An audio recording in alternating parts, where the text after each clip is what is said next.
I cannot bear. So my sobriety date is June 11th, 2013.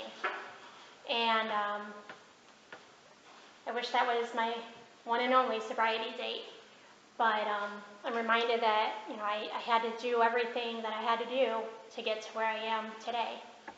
And today I'm pretty damn grateful for the ups, the downs, the really bad downs, just everything. I was born in Germany, but grew up in Chicago. And yeah, started drinking when I was maybe 12, 13, something like that. And, and like everybody, most of everybody's thing, it's, hanging out with friends. And I thought that, I'm grown up, and my friends were drinking.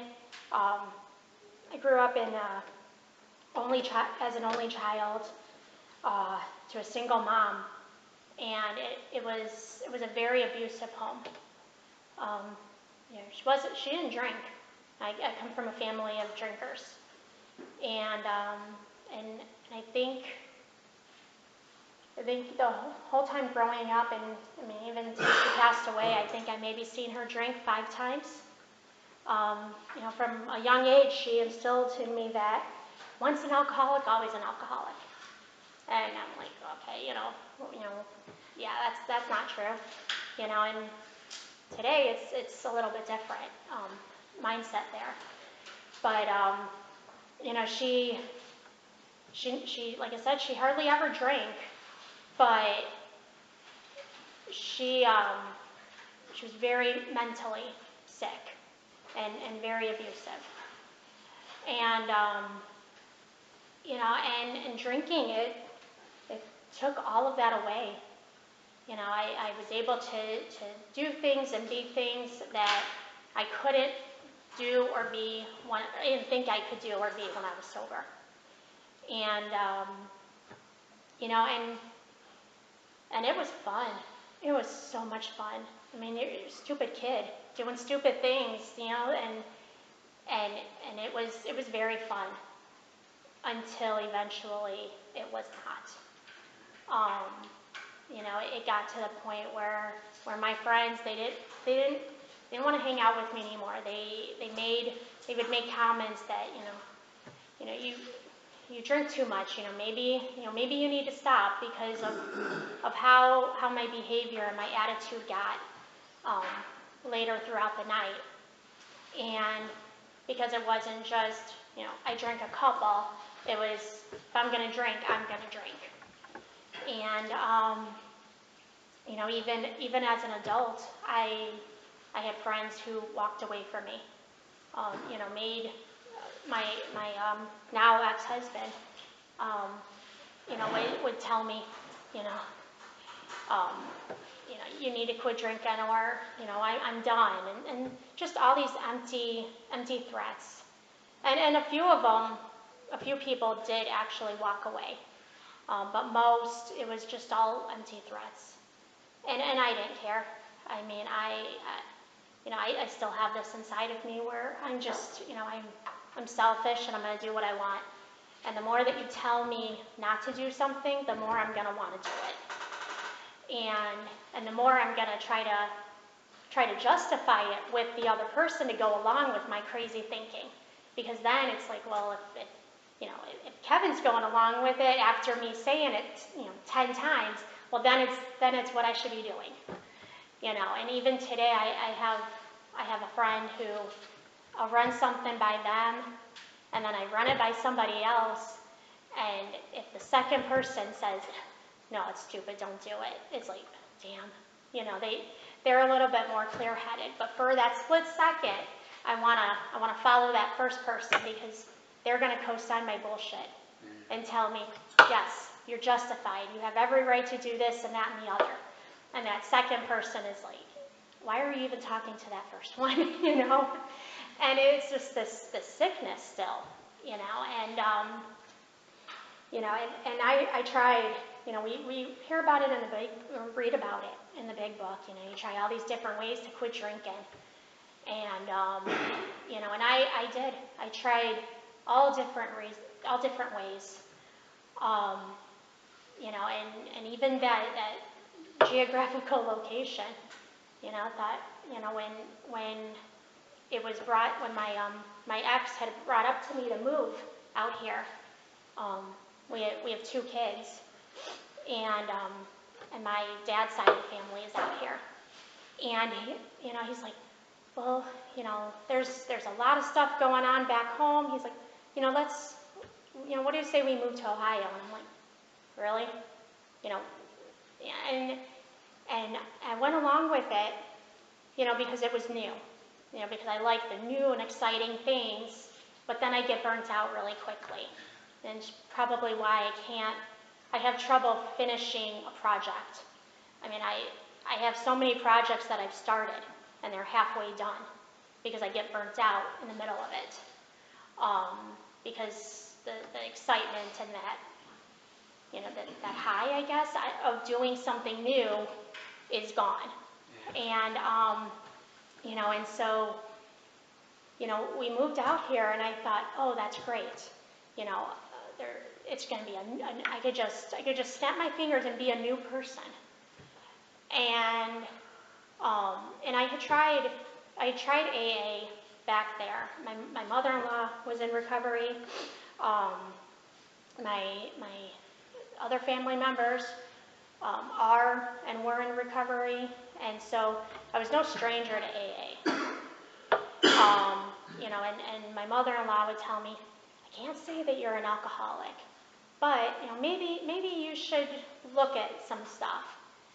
You know, and I tried, and it wasn't for me. You know, I was 21, maybe 22, and I did a lot of the comparing versus the relating. You know, I sat there and I listened to the stories, and I was like, I'm not like you. I'm not like this person. I'm sure as hell not like that person. You know, because I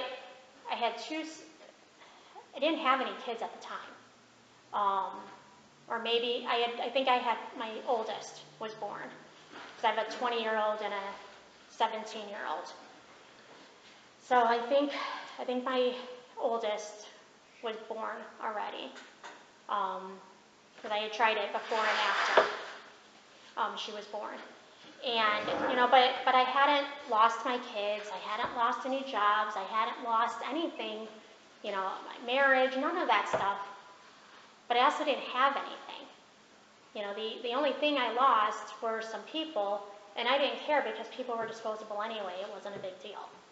You know, and you know, but anything, you know, anything tangible, I hadn't lost any of it, and I hadn't been in jail or any of that stuff. You know, and so, you know, it was very easy to compare myself to everybody else instead of just looking at what I was doing. And you know, and I always thought, especially with my ex, he didn't drink at the time. And so I thought, well, damn, if you would just throw a few back, you know, maybe you'd get off of my ass, because you'd be drinking, you know, and then you wouldn't be focusing on me, on what I'm doing. And, you know, and I think about all the crazy things, you know, I hear that word insanity when I first came here, and I was like, no, I'm not crazy. No, I've been sober some time now, and yeah, I still have those insane thoughts. You know, I just finished telling somebody today how I've got some resentments going on with somebody, and just because I'm sober, like I could really screw things up bad. You know, I still have those just evil, vengeful thoughts, and you know, but I recognize it today, and I know, you know, if you go and, you know, run somebody over with your car, it's multiple times, it's not going to be good. You know, where back then I didn't care who I hurt. It was my world, and that was it. You know, if I hurt people, well, I did hurt people. When I hurt them, I didn't care. you'd get over it. It'd be fine. And, and I can lie so easily then. And now it's, I say something, and even like a little, like I try to twist it a little bit, or was that like lying by omission or something like that? That little bit. Not to say I don't still do it, but even that little bit, like it bothers me, because it's like, damn, that's not what I'm supposed to be doing. I'm trying to live a better life, as the program teaches us. You to change everything, to change your life. And so I'm trying to do that, yet I twist and turn things a little bit, and it's like that little tinge in my conscience. And it's just, it's funny that it works out that way, but it's also amazing how that works out.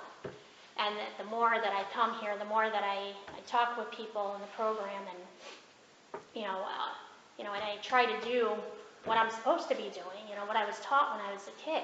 You treat others the way you want to be treated. When I actually try to live those principles, or the principles, and live the steps and the design for living that they talk about, things do get better.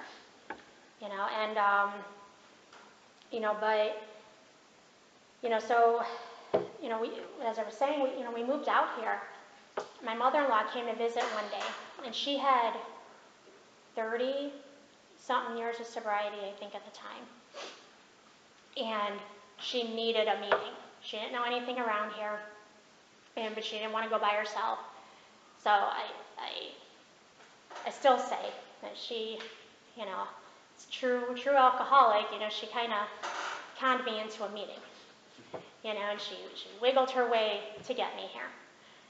And I read that, I haven't seen it, I don't even know if they still have it, but it was a pamphlet of like 44 questions of like, are you an alcoholic, or something like that.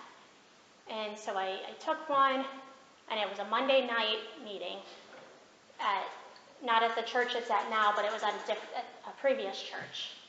And I think there were maybe 7 people there. And it was just a bunch of guys, and it was just me and my mother-in-law. And I sat and I read this pamphlet, and I answered these questions, and at the end it said, if you answered X amount of questions, you're probably, I think it was like, you're probably not an alcoholic, but if you answered these amount of questions, you could have a drinking problem. And I threw that pamphlet away and said, yeah, screw this, I'm not an alcoholic. I don't have a problem.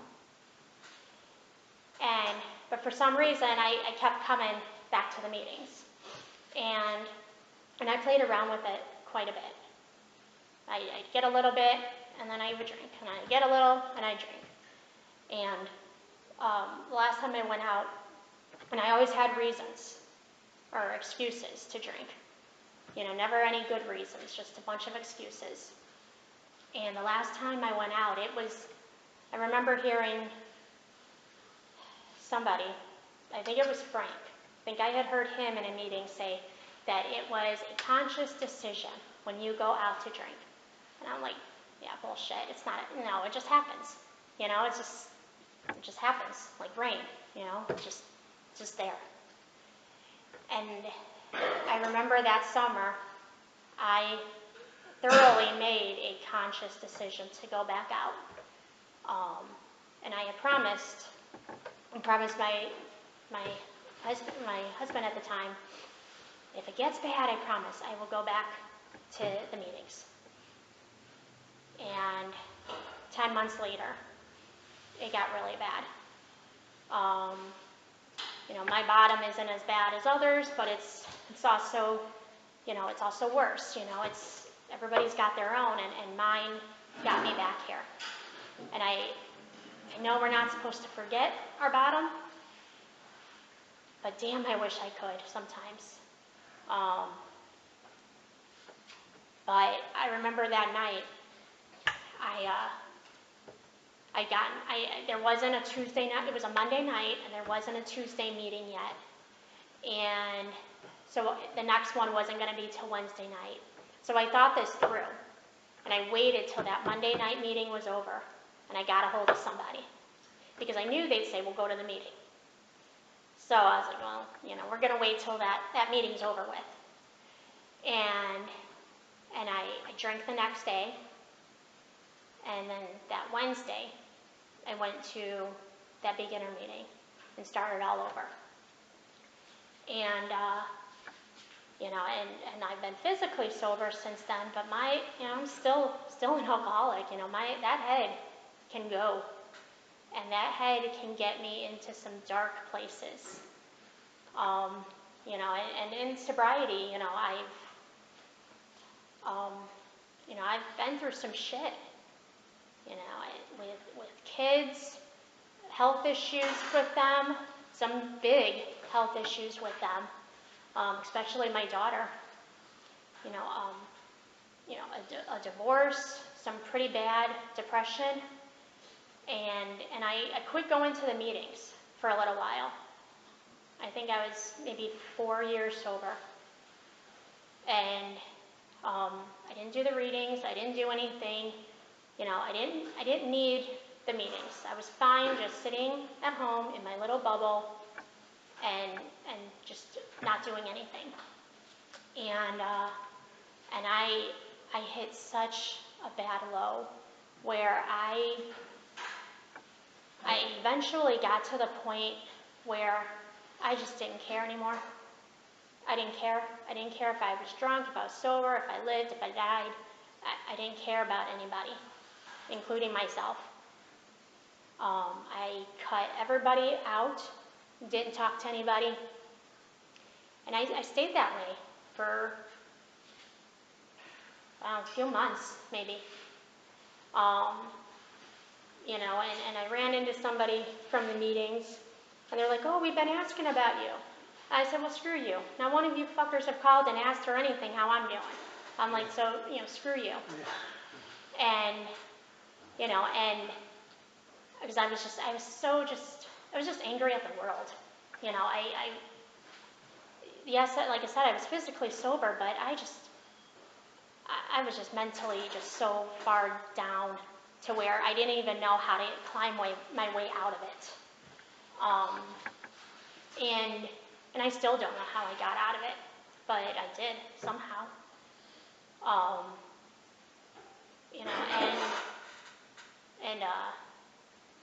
My mom passed away and when I had gone back out drinking, it was during that time that she got really sick. And about 7 years ago, she unexpectedly passed away. And again, it was in the summer. I'm sitting there, and I was in a bad marriage. It was toxic on both ends, to where even like when I finally knew what I had to do, family and friends were like, damn, it's about time.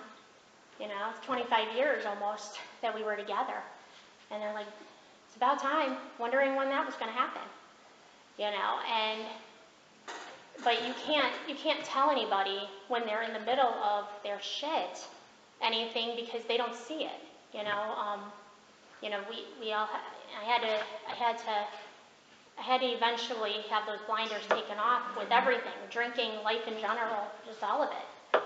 And but that summer, I was so angry, and I had that beer in my hand, and I was about to drink, and I kept saying, if you don't want, praying to God, saying, if you don't want me to drink, you better do something, because I'm gonna fucking drink.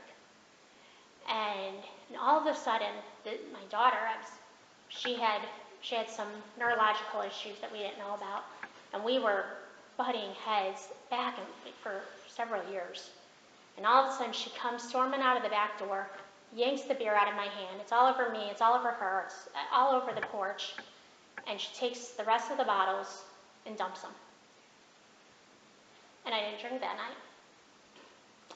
And I never, ever want to put her through that position again, in that position again.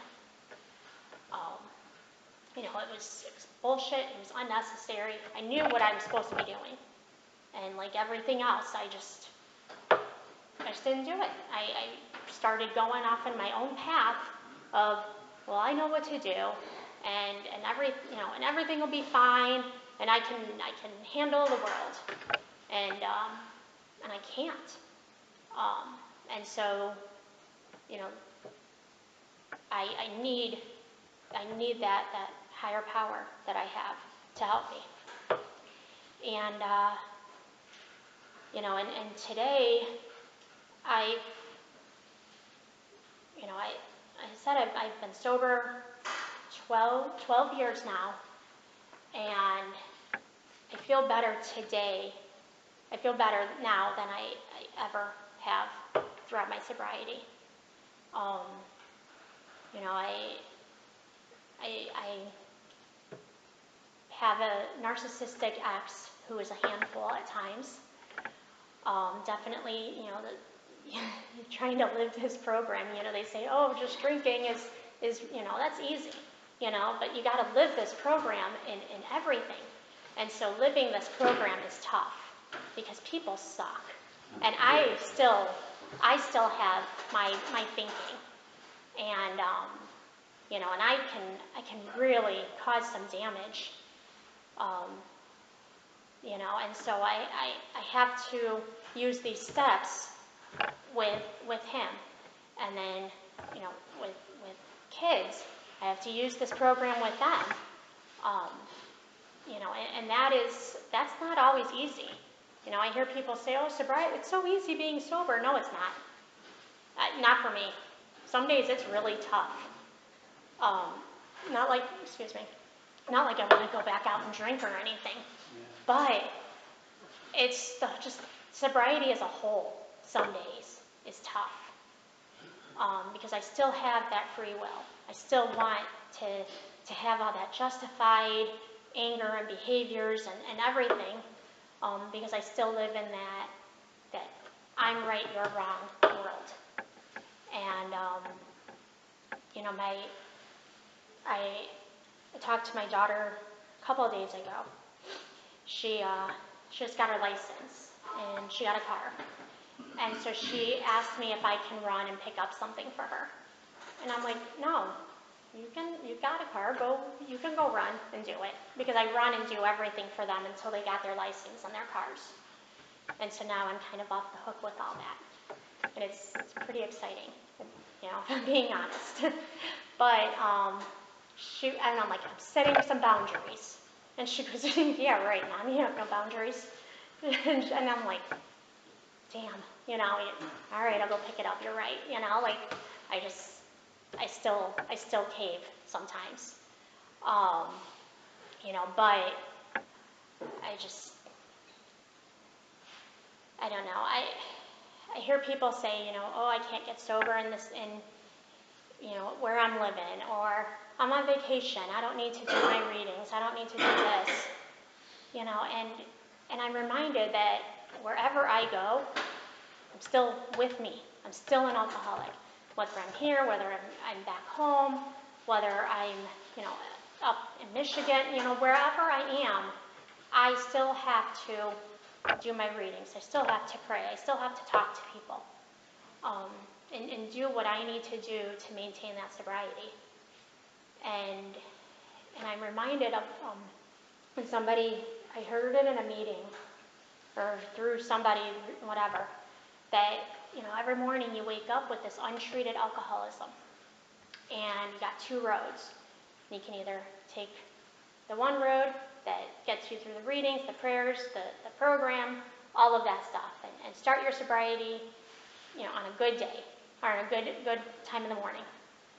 Or, you know, I work night shift, so, you know, maybe at night, you know. Or you could take that other road to where you just kind of coast through the day, you make a whole bunch of mistakes, you're just messed up from the beginning. And then you realize, well, shit, I have this untreated alcoholism today, and now I need to start doing my stuff. You know, and so what path do I want to start my day off with? And I'd be lying if I said every day I start with that road where it's sobriety right when I wake up, because I don't. There's a lot of days where I wake up, I'm rushed, I'm in school and I work full time, and I'm tired. And so there's days where I wake up and I'm just rushing, and I'm trying to get through, get everything done. And I go half the night, I guess, with that untreated alcoholism, and then it hits me. Damn, my heart is racing, I'm stressed, I'm tired, I'm kind of on edge. And then it's like, oh, I didn't treat that alcoholism like I was supposed to. I didn't do what I was supposed to do when I first woke up. And there's no reason that I can't. I mean, I've got plenty of time as I'm getting ready. I just do other things. I get too busy. That I've heard that. You get too busy for God. You get too busy for to treat your alcoholism. And I know that I know a lot, but I just don't do it. But I know that when you don't treat that stuff, eventually you end up in the same position or I'll end up in the same position that I have been in many times, and then that's where that insanity comes in, and because I was and can be insane quite often, and so, I'm grateful today, the relationship I have with my kids, that took some time. Not so much, I don't think it was so much with my alcoholism.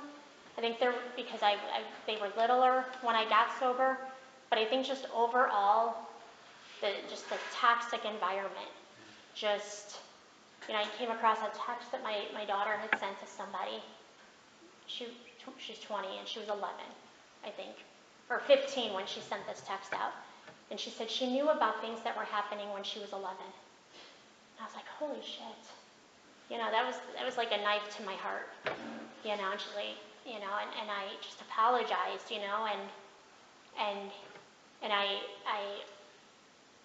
I think about, how, it took some time to build, this relationship with them, because there was so much going on under this roof, and we're so close now. And I talked to some friends from the past, and it's like, I had one friend who's like, who are you? Like, you're not the same Karen that you were, when we were, younger and stuff. And it's nice to hear, and just because I don't always see it in me, but I can see it in other people, the growth or the spiraling down, both of it. And I've heard from somebody who used to say to me, people don't change. They're always the same people they've always been. And that's so sad for this person who thinks this, because people do change. They either change for the worse or they change for the better. And I'm grateful that I have a higher power today. I have a relationship with my kids. That daughter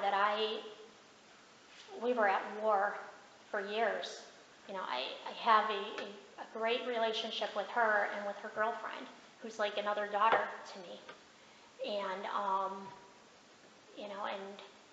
I have this life that I never could have imagined having. And even through this divorce, I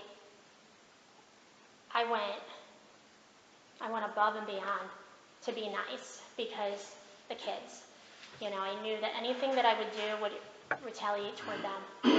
And I'd have friends tell me, you're being too nice, I want to be that nice. And I'm like, it'll be fine, Yeah, I don't want the kids getting involved in all of this. And one, they didn't get too involved. In fact, their eyes got opened on their own. But the judge also seen it as well. And so, it came in my favor to be nice, and I'm sitting here thinking, you know, if I had retaliated just as mean and petty as I know I can be, you know, it wouldn't have done any good, you know, and so when I heard about karma, and I didn't really believe that, like, really, you know, and now I'm kind of starting to think, you know, I'm starting to believe a little bit more in that, because, you know,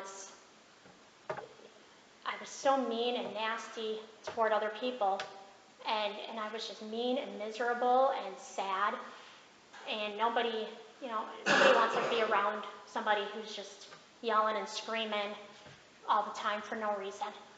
You know, come into a room and just start yelling at people and then walk out because, you know, I think that I'm right and everybody's wrong. You know, and, you know, that's just sick. You know, nobody wants to be around that. You know, and so then today it's like I try to remember that, okay, how do I want to be treated?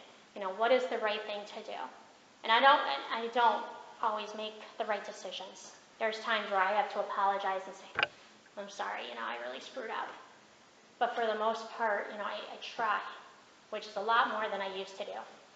You know, and I try to remember, okay, you know, it's not okay to, you know, say that mean thing to somebody.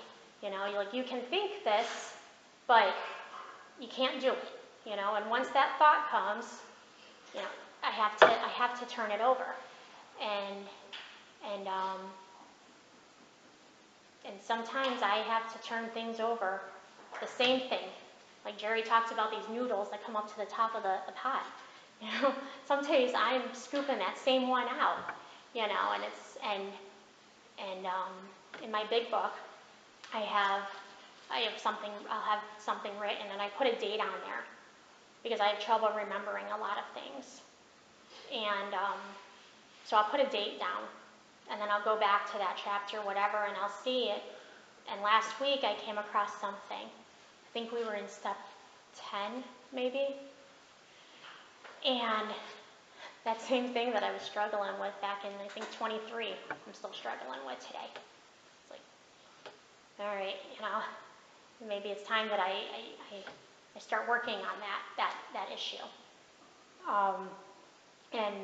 And so that's why I try to date what I write, because then it's kind of holding me some sort of accountability, or, you know, it's a reminder of, damn, you know, you're not feeling that way anymore, or, you know, you gotta figure something out here, you know, because what I wrote down was not exactly, you know, spiritual or, you know, anything. And you know, this program, you know, it's not a game.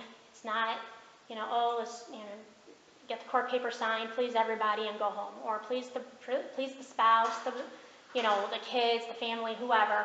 You know, it's, to me, you know, I know they say there's no rules, there's no must, there's no directions, but I have to look at it as, I mean, I know that there's a ton of you must, all of that in there, and I have to overthink it a little bit in there, because the more I think, oh, it's just a suggestion, the more that I will just kind of overlook all of it and just think of it as a joke. And my sobriety today is not a joke. You know, tomorrow might be different, but today, you know, I'm so grateful to be sober. You know, and I'm grateful for, you know, all the promises that came true with that sobriety. And you know, and I know I'm not the friendliest person sometimes when I first meet somebody, but it's, with me, you know, I've been taking a better look at myself, that I have that wall up because I've been hurt so much, but then also I trust too quick, and then something happens, and then I'm like, you know, and it's just a sickness, you know, I take a personal thing to that when it's really not, but it still bothers me, because it's like I trusted somebody, I wanted to be friends with them, I was great with them, and then all of a sudden they just up and leave, and it's just like, damn. So I try to be, I hope I'm nice, but in my head I'm keeping that wall up, because for years, I had to I had to hold up these walls. I had to just pretend like everything was fine. I was fine, and then I would get hurt. But when I let those walls down, I'd get hurt. And so I think it's just an effect of, it's just what I hate to say it's who I am, because it's not. It's just what I do. But with this program, it doesn't just help my alcohol with my drinking. It's supposed to help with everything. If I make these conscious decisions to do what I'm supposed to do. And today, I hope I'm doing what I'm supposed to do. And if not, well, I'm sure somebody will let me know. And that's all I got. Thanks, James.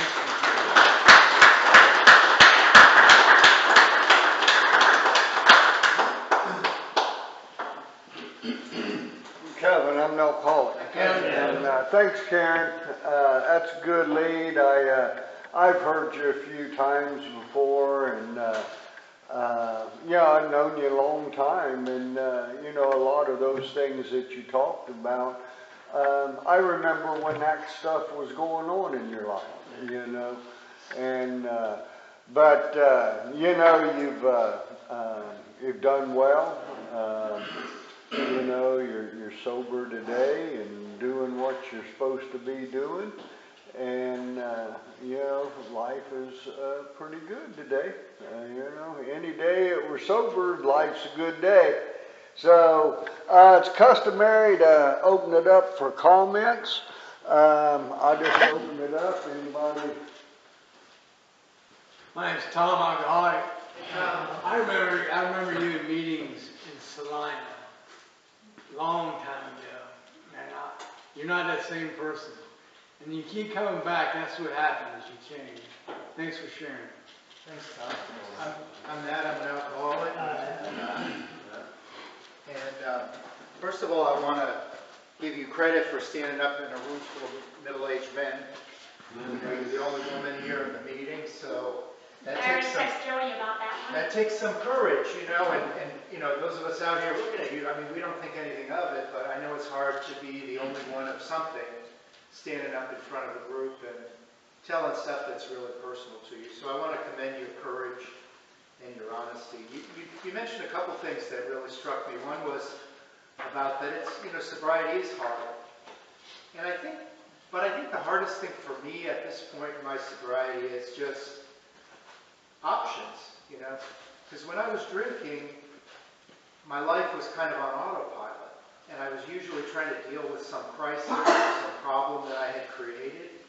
It's like things were always in motion, and all I had to do was react to them and try to maintain appearances. But what I found in sobriety was there was a lot of kind of a quiet and an emptiness because I didn't have all that chaos anymore. And I had to ask myself, okay, I have this life. It's not going to happen by itself. What am I going to do with it? What do I believe in? Who am I as a person? It made me really ask a lot of questions like that because when I was drinking, everything was somebody else's fault. I was the hero, I was the victim, and all that kind of thinking that we do when we're drinking to justify everything. So that's what's even today hard for me sometimes about sobriety. Is like, okay, I have this life, and because of this program, I have options. I can make choices, and that's not always easy. So I commend you for saying that. And the other thing about, you talked something about two roads, seeming like they were similar. And sometimes when I give a lead, I talk about buses. Like if you leave Dayton on a bus going to Los Angeles or a bus going to Chicago, they're both going to take the same highway to Indianapolis. And sobriety's a little like that. Sometimes when you first get sober, it doesn't seem like things are changing fast enough. Mm-hmm. But that when you get to Indianapolis, that bus to Chicago is going to turn. And sometimes in your life, after a while of not seeing the results, all of a sudden things start to come together and you really see big changes in your life. But you have to put in that work and that time, especially in the beginning. and build those roots in the program. But it sounds like you're working a great program, and I commend you for, trying to rebuild those bridges with your family. That's so important. But thanks for giving your lead tonight, and I got a lot out of it. Thanks, Matt. Thanks, Matt.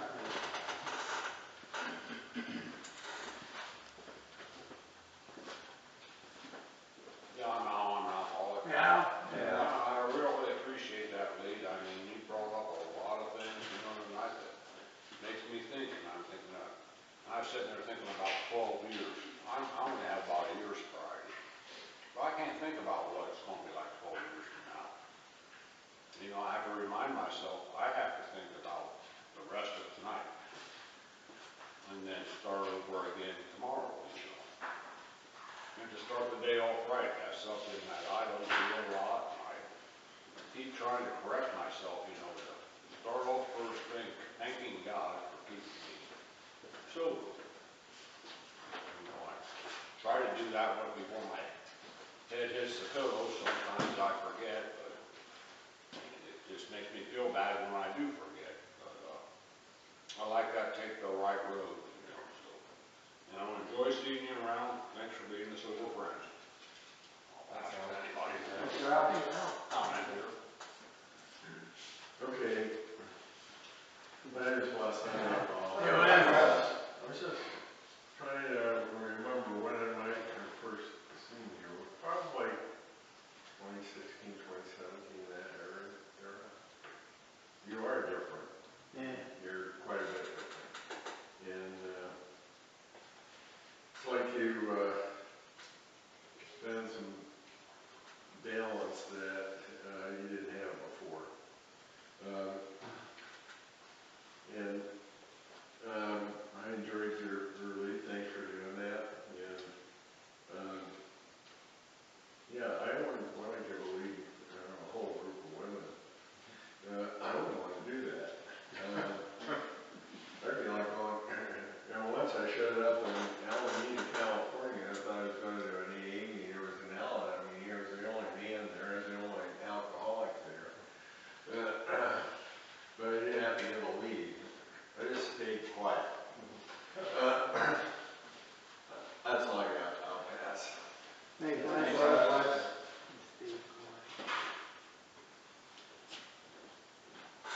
Anybody out on the phone?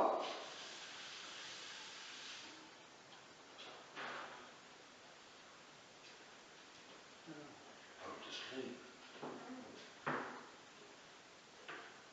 I think they're all gone. Fell asleep. Gone, but they're just not talking. They ain't talking.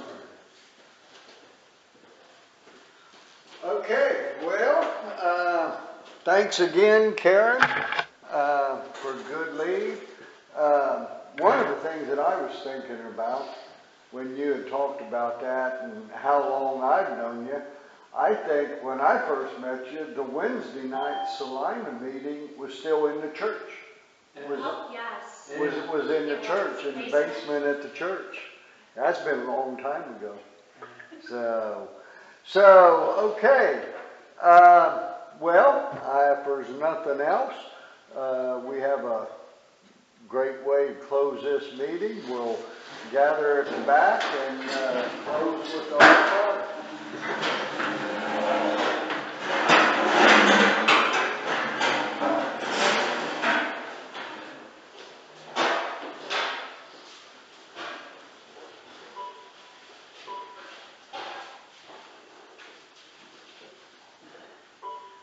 Who keeps us sober today? I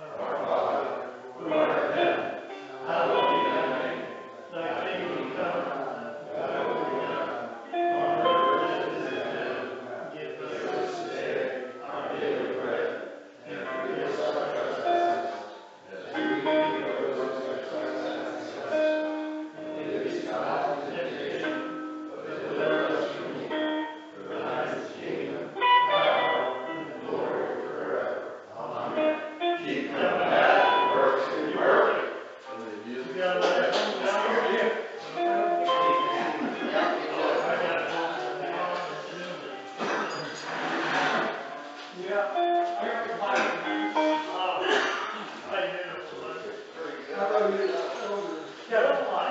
I'll have it up before midnight. What? I'll have it up before midnight.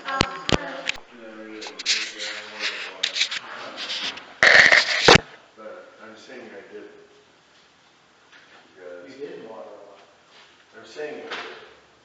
Because that would be illegal, stealing water from the state, From the lake. from the lake, yeah. What do you gotta do, man? Nice to see you. Yeah. So next week I'm recording, right? What? The, October, so next week. You can do it all in October? Yeah, that's what you asked me to do. Oh, cool, that's exactly what I wanted you to do. So, And then maybe some after that, well, I didn't set it for Maybe that. just from now on. Yeah, no, I Just didn't, now, I didn't just volunteer for that. I volunteered for October while I was in the UK. Oh, I'm not going. You're I not? broke it up and, Ah, well, yeah, the recorder back now. It doesn't need me. oh, but I might need you some, well, I wanted to see how you did. I think yeah, you. So October is your day. All right, well, But you know how to use it, right? I'll figure it out. No, you just got it.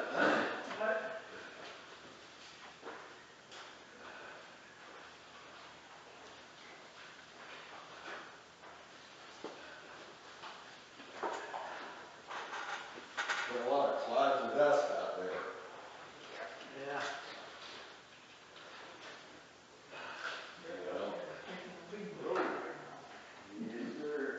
Will be that way for a bit. Don't look like there's any rain anytime soon. No. Not this week, hardly, I don't think. Plenty of bugs though. Plenty of bugs. They make up for the rain.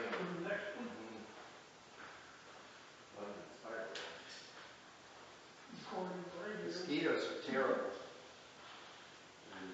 My yard. Yeah, I tell you, bugs have been real bad here.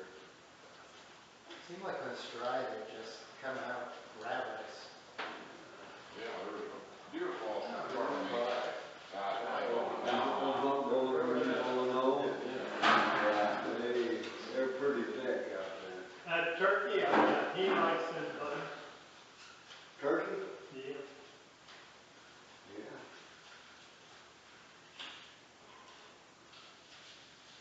Yeah, I didn't know bugs last night too on the way home. I went from, I think, Jesus Christ.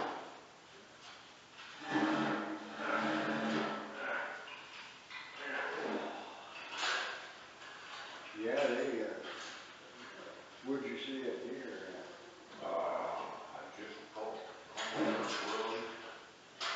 There's gone into one with a young deer. Right there on Burville, then just Yeah. down the road from Yeah. me, yeah. Yeah, they're pretty thick out there right now. I'll be glad when the crops come off, at least you can see them coming a little better. Cause they like to pop right out of that cornfield, boom. Well, that's true. Late at night in October, It's all the way off the road. Gotta watch 'em. Close to it. or even right around sunset. No, I tell you, it don't really matter out there at my house. Hell, they're standing in the middle of the road in the middle of the day. Oh, really? Wow. There's one, there's more. Yeah, you see one, there's usually two or three right behind them. Yeah. What's that? No, that's what I was checking. Deer.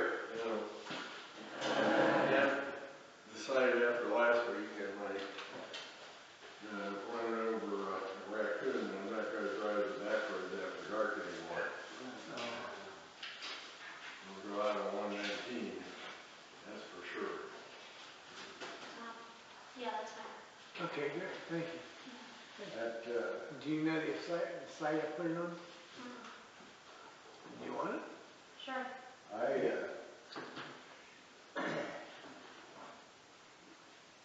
Go to YouTube, car, well, your car sits pretty Thomas low. Zitter Jr. And, yeah. Two, big 3 words, thing. Thomas Zitter Kinda Jr. tear that up if you hit it just JR. right. You good, you good. First quarter up. Yeah. And ittle be in the Yeah, Payless, that's the first thing Ohio that's warm meeting. out.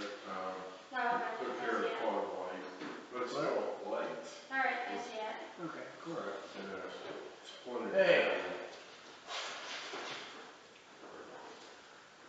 And they didn't give me any trouble at all with the insurance company. It's like, well, we'll write a check for all of it. And where do you want to rent your car from? I didn't hear it last Couldn't night. get $50 a day for that. When that did, So, Who's gonna fix your car? he didn't know which way he wanted to go. the T&T Auto in St. Mary's. Did you take that? I seen him at a There's distance. a owner, well, I only ever did the And other. I'm about to And my insurance agent, have a rough patch and said that, so back off of it for a little bit. you go to No, I used to. Hauling Arms. Don't tell me I used to, that year when Chad come out. Pretty good, Come out and Not look. too bad. Yeah. Come on, Hanging which in way there. you going? Yeah. You go one way, I'll go the other way. He does what's fair. And, You just stood there like, what the heck are he you told doing? me to, Man, it's funny, when I started coming to this meeting, it was almost all women. State Farm, I hit a deer. It's changed a lot. Account for the active accident, I hit a lot. Coldwater was always a lot of guys, but this meeting used to be almost all women. Luckily, since You guys I have a zero deductible comprehensive, and the net effect of that was, I just turned 3 claims into 1 claim with exactly the same financial consequences. You live here in Fort Recovery? More closer to Chat. You know where that is, straight down 49 north. Out this way? Yeah. What's it called? What did you? How's it going, man? Oh, okay. I've been through it, yeah. Right here. There's food and coffee up that way. Is St. Anthony that way? That was just I'm not sure where that is. going out the back way, Cooper. I think it's for How you doing? Because I've gone to Fort Wayne that way. They go all the way up through there. Maybe further. Fred, James, As soon as you Wayne, Is there like a firehouse here where the cop sits and waits for people? how you doing, bud? Andrew, how you doing? Chris?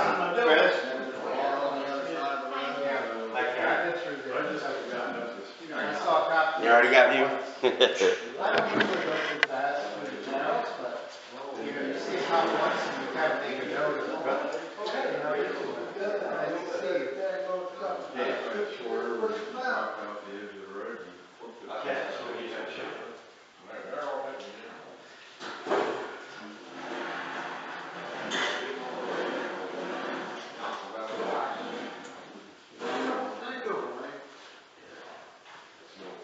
Hey, Kevin, what happened to all the women? There used to be a lot of women in this. Yeah, I know, we had a whole bunch of them. at Now one it's time, and Now it's they like kinda- Coldwater. They just kinda disappeared. Hey, somebody scared him off. You didn't run them off, did you? I didn't.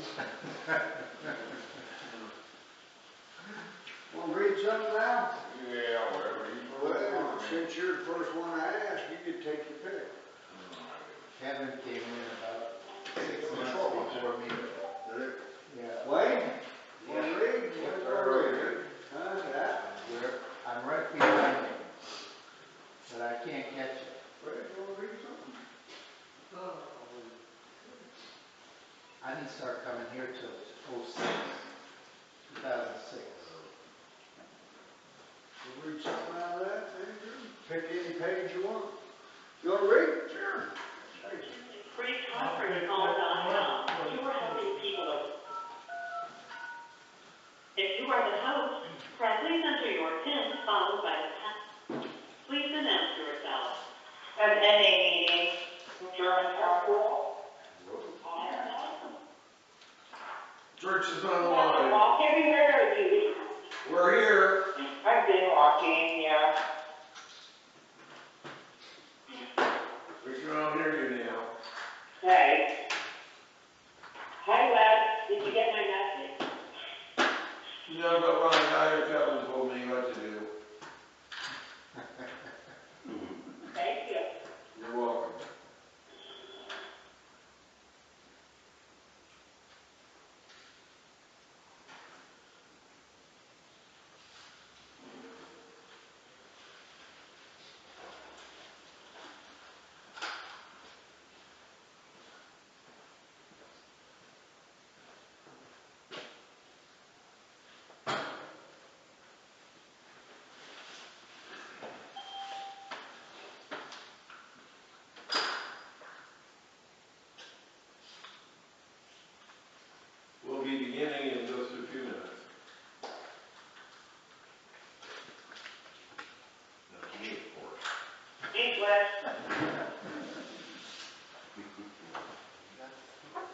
job, Wes.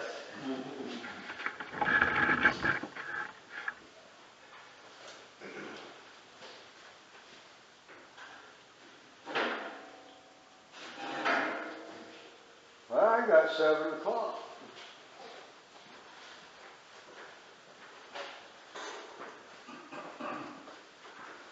Good evening, everybody. My name's Kevin. I'm an alcoholic. Hey, Kevin. I'd like to welcome everybody to the Fort Recovery Sunday night meeting of Alcoholics Anonymous. Those of you who care to, would you help me open this meeting with serenity prayer? God, grant me the serenity to accept the things I cannot change, courage to change the things I can, and wisdom to know the difference. A preamble. Alcoholics Anonymous is a fellowship of people who share their experience, strength, and hope with each other that they may solve their common problem and help others to recover from alcoholism. The only requirement for membership is a desire to stop drinking. There are no dues or fees for AA membership. We are self-supporting through our own contributions. AA is not allied with any sect, denomination, politics, organization, or institution. Does not wish to engage in any controversy, neither endorses nor opposes any causes. Our primary purpose is to stay sober and help other alcoholics to achieve sobriety. And I've asked a friend to read how it works. Wayne, alcoholic. Hey, Wayne. How it works. Rarely have we seen a person fail who has thoroughly followed our path. Those who do not recover will not completely give themselves to the simple program. Usually men and women who are constitutionally incapable of being themselves. They are such unfortunates. They are not at fault. They seem to be born that way. They are naturally incapable of grasping and developing a manner of living which demands rigorous honesty. Their chances are less than average. There are those, too, who suffer from grave emotional and mental disorders, but many of them do recover if they have the capacity to be honest. Our stories disclose in a general way what we used to be like, what happened, and what we are like now. If you have decided you want what we have and are willing to go to any length to get it, then you are ready to take certain steps. And some of these we balked. We thought we could find an easier, softer way, but we could not. With all the earnestness at our command, we beg of you to be fearless and thorough from the very start. Some of us have tried to hold on to our old ideas, and the result was nil until we let go absolutely. Remember that we deal with alcohol, cunning, baffling, powerful. Without help, it is too much for us. But there is one who has all power, that one is God. May you find him now. Half measures avail us nothing. He stood at the turning point. We ask his protection and care with complete abandonment. Here are the steps we took, which are suggested as a program of recovery. 1, we admitted we were powerless over alcohol when our lives had become unmanageable. 2, came to believe that a power greater than ourselves could restore us to sanity. 3, made a decision to turn our will and our lives over to the care of God as we understood him. 4, made a searching and fearless moral inventory of ourselves. 5, admitted to God, to ourselves, and to another human being the exact nature of our wrongs. 6, we're incredibly ready to have God remove all these defects of character. 7, humbly asked him to remove our shortcomings. 8, made a list of all persons we had harmed and became willing to make amends to them all. 8, or 9, made direct amends to such people wherever possible, except when to do so would injure them or others. 10, continued to take personal inventory, and when we were wrong, promptly admitted it. 11, sought through prayer and meditation to improve our conscience contact with God as we understood him, praying only for knowledge of his will for us and the power to carry that out. 12, having had a spiritual awakening as a result of these steps, we try to carry this message to alcoholics and to practice these principles in all our affairs. Many of us exclaimed, "What an order, I can't go through with it." Do not be discouraged. No one among us has been able to maintain anything like perfect adherence to these principles. We are not saints. The point is that we are willing to grow in spiritual life. The principles we have set down are guides to progress. We claim spiritual progress rather than spiritual perfection. Our description of the alcoholic, a chapter to the agnostic, and our personal adventures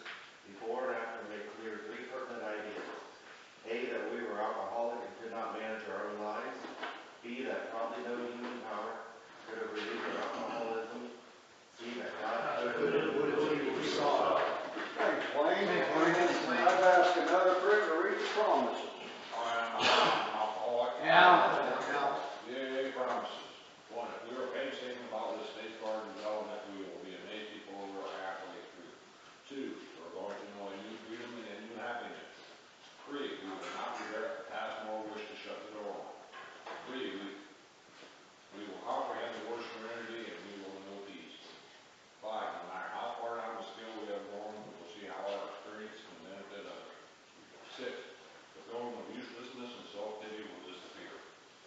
7, we'll lose interest in selfish things and gain interest in our fellows. 8, self-seeking will slip away. 9, our whole attitude and outlook on life will change. 10, fear of people and economic insecurity will leave us. 11, we will intuitively know how to handle situations which used to baffle us. 12, we will suddenly realize that God is doing for us what we could not do for ourselves. Are these describing promises? No. They are being fulfilled among us, sometimes quickly, sometimes slowly, to always materialize if we will. Thanks, Al. Thank you, Al. And I'd ask another friend to read the daily reflection. Daily reflection for September 28. I'm Fred, I'm an alcoholic. Hi, Fred. Love without strings. Practical experience shows that nothing will so much ensure immunity from drinking as intensive work with other alcoholics. Alcoholics Anonymous, page 89. Sponsorship held 2 surprises for me. First, that my sponsees cared about me. What I had thought was gratitude was more like love. They wanted me to be happy, to grow, and remain sober. Knowing how they felt kept me from drinking more than once. Second, I discovered that I was able to love someone else responsibly, with respect and with genuine concern for that person's growth. Before that time, I had thought that my ability to care sincerely about another's well-being had atrophied from lack of use. To learn that I can love without greed or anxiety has been one of the deepest gifts the program has given me. Gratitude for that gift has kept me sober many times. Thanks, Fred. Thanks, Fred. Fred. And I'd ask another friend to read the 24-hour day book. Chris, alcoholic. Hi, Chris. September 28th, the thought for the day. For the past 2 months, we have been studying passages and steps from the big book, Alcoholics Anonymous. Now why read the book itself again? It is essential that the AA program become part of us. We must have its essentials at our fingertips. We cannot study the big book too much or too often. The more we read it and study it, the better equipped we are to think AA, act AA, and live AA. We cannot know too much about the program. The chances are that we will never know enough. But we can make as much of it our own as possible. How much of the big book have I thoroughly mastered? The meditation. We need to accept the difficulties and disciplines of life so as to fully share the common life of other people. Many things that we must accept in life are not to be taken so much as being necessary for us personally as to be experienced in order that we may share in the sufferings and problems of humanity. We need sympathy and understanding. We must share many of the experiences of life in order to understand and sympathize with others. Unless we have been through the same experiences, we cannot understand other people or their makeup well enough to be able to help them. In the prayer for the day, I pray that I may accept everything that comes my way as part of life. I pray that I may make use of it in helping other people. Thanks, Chris. Thanks, Chris. Thanks, Chris. And my friend Andrew's got a reading out as Bill sees it. I'm Andrew, recovering alcoholic. Hi, Andrew. Page 52. A ground against a slip. Supposedly fall short of our chosen ideas and stumble. Does this mean we are going to get drunk? Some people tell us so, but this is only a half-truth. It depends on us and our own, on our motives.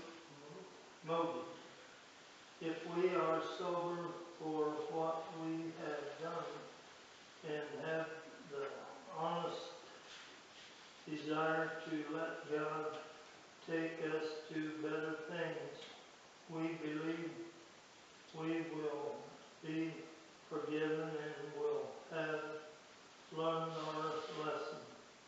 if we are not sober and our conduct continues to harm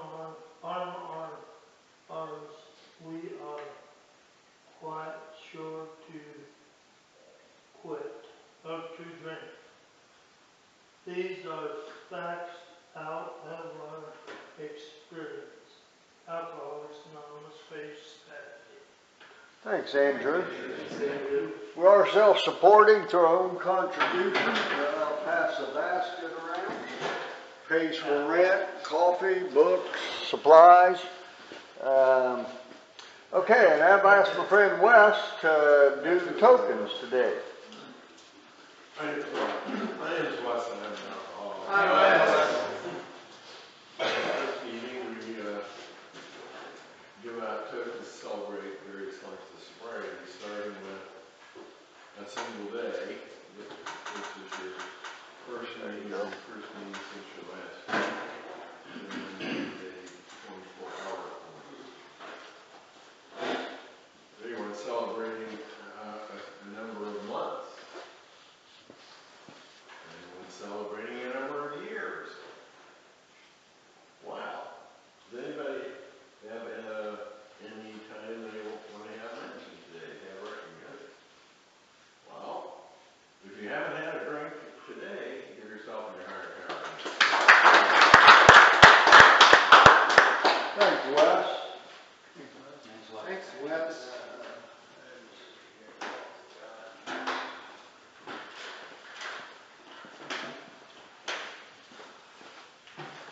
Okay, we got loose leaf literature back there on the table, free for the taking. The books or what they cost the group, grapevines back there, free.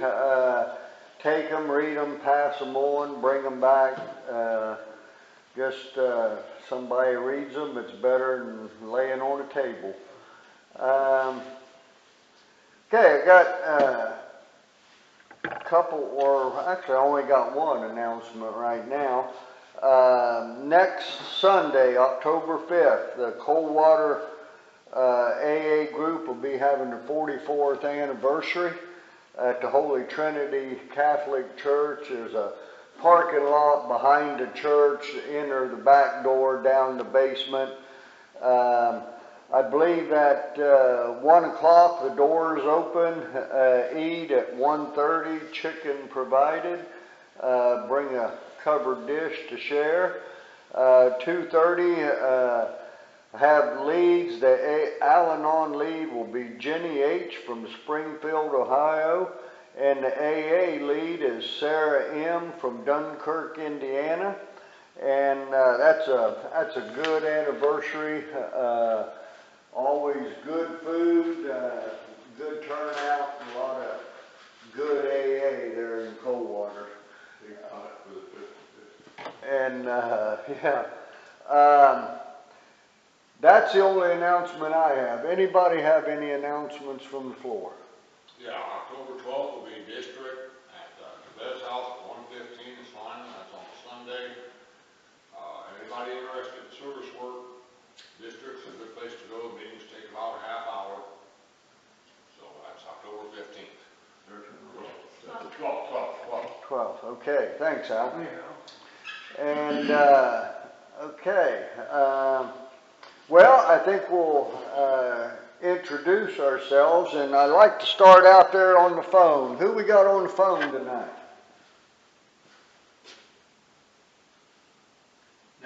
I'm Sharon with Over in Alcoholics. Hey, Sharon.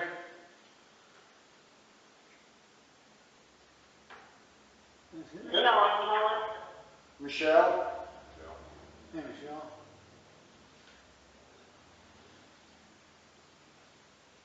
Okay, welcome you guys. Glad you're with us. Who?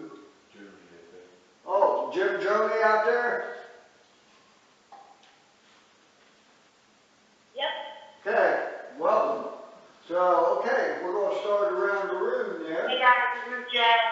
Hi, Jen. I'm Karen, non-alcohol. Hi guys. My name is Wes, I'm an alcoholic. Hey, Wes. I'm Al, I'm an alcoholic. Hey, Al.